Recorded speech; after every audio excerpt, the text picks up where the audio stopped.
Hello, how are you? Hola, ¿cómo están? Espero que estén muy bien. Les cuento lo que vamos a trabajar en la clase de hoy. En la clase de hoy vamos a trabajar con der is, der are, que significa hay. Der is significa hay y es para sustantivos singulares, es decir, que es para mencionar una cosa. Por ejemplo, there is a beach, hay una playa. Y der are significa hay y es para sustantivos plurales, para mencionar dos o más cosas. Por ejemplo, there are two mountains. Hay dos montañas.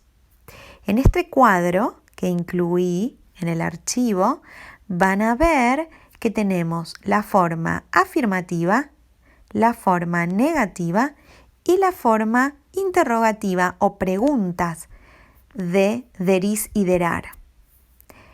Por ejemplo, there is a book on the table. La forma negativa es there isn't a book on the table. Y la forma interrogativa o pregunta, questions, cambia el orden. Is there a book on the table? Luego tenemos there are, que habíamos dicho que es para sustantivos plurales. La forma afirmativa es there are some sweets in the bag. La forma negativa es there aren't any sweets in the bag.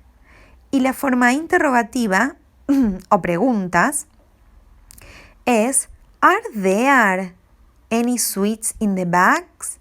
Es decir, que cambia el orden. Para responder en forma corta voy a usar is o isn't, are o aren't. Por ejemplo, is there a book on the table? Y puedo responder yes there is o no there isn't. Y para la pregunta con there are there any sweets in the bag? Puedo responder con yes there are o no there aren't.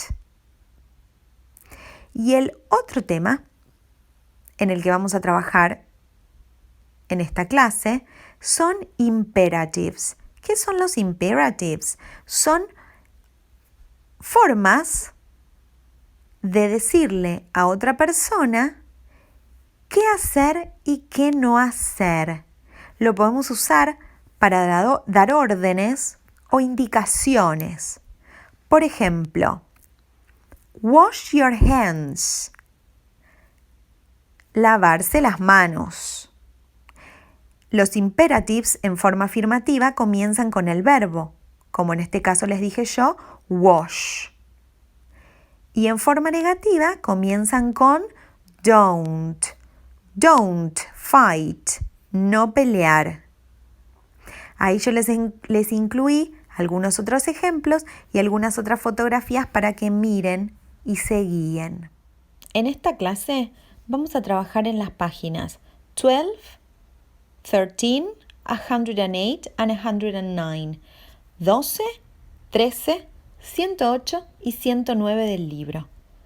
On page 12, you have an example, tienen un ejemplo en el que aparecen there is y there are para comenzar a leer y luego van a ir a trabajar al ejercicio 2. Write the differences in picture B. ¿Qué van a escribir ustedes? Oraciones utilizando there is o there are que indiquen cuáles son las diferencias in picture B respecto de picture A. Por ejemplo, in picture B, in number 1, there are two caves. Hay dos cuevas. Number 2, there is one river. Hay un río. A diferencia de la fotografía A, donde vemos que hay ¿cuántos? There are two rivers. In exercise 3, you have to look at picture A and complete the questions and write the answers. Tienen que mirar la fotografía A, completar las preguntas y escribir las respuestas.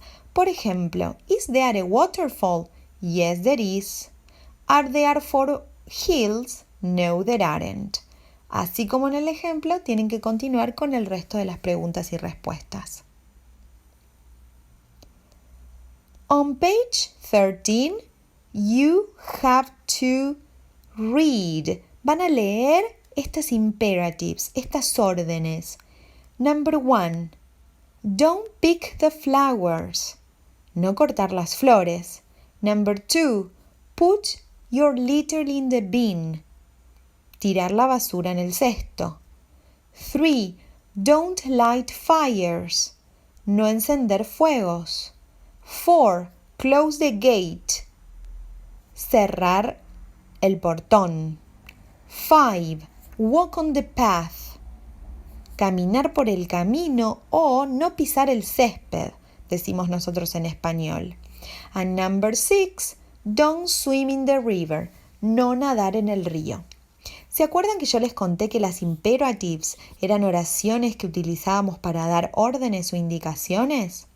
Bueno, en number 2 vamos a mirar esas diferentes fotografías que son similares a las del ejercicio anterior y vamos a escribir oraciones. Por ejemplo, number 1, close the gate. Recuerden que las imperatives, estas oraciones imperativas en afirmativo comenzaban con el verbo. Por ejemplo, walk on the path. Y si eran negativas comenzaban con ¿qué dijimos? Con don't walk on the path. Recuerden que al finalizar cada ejercicio pueden ir al final del archivo de Word a hacer autocorrección y a fijarse si es correcto lo que ustedes escribieron. Then, on page 108, en la página 108, you have to read and write true or false. Tienen que leer esas oraciones y responder verdadero o falso, de acuerdo a lo que vean en la fotografía. In exercise 2, you have to correct the false sentences. Tienen que corregir las oraciones que sean falsas. Fíjense que ahí tienen una pista de que 4 oraciones en total del ejercicio anterior fueron falsas. In exercise 3, you have to write questions, escribir preguntas. Choose and write answers, then draw. ¿Qué tengo que hacer? De acuerdo a la fotografía que vemos, tienen que escribir preguntas y luego responderlas. Por ejemplo, ahí tenemos el dibujo de 2 mountains. Entonces vamos a preguntar, ¿Are there 2 mountains? Yes, there are. O podemos transformar esa pregunta para que su respuesta sea falsa. Por ejemplo, podemos decir, ¿Are there 3 mountains? No, there aren't. Una vez que escriben estas preguntas y estas respuestas, en el recuadro de abajo tienen que dibujar lo que hayan escrito en las preguntas que son positivas o verdaderas. Then, on page 109, luego en la página 109, in exercise 1, you have to match. Tienen que unir estos imperatives, estas oraciones que dijimos que eran para dar órdenes. In number 2, you have to complete the table. And then, circle the rules. ¿Qué voy a hacer? Voy a mirar ese dibujito y voy a escribir la oración imperativa en afirmativo y en negativo. Fíjense que ahí tienen 2 ejemplos. Y luego voy a encerrar la que corresponde, la oración que corresponde al dibujo. Finally, in exercise 3, you have to find and write. Tienen que encontrar a cada uno de estos niños y escribir la oración imperativa correcta para cada una de las acciones que estos niños están realizando. Esta fue la clase de hoy. Si tienen alguna duda, pueden consultarme a través de la plataforma. Nos vemos la próxima semana. Bye bye.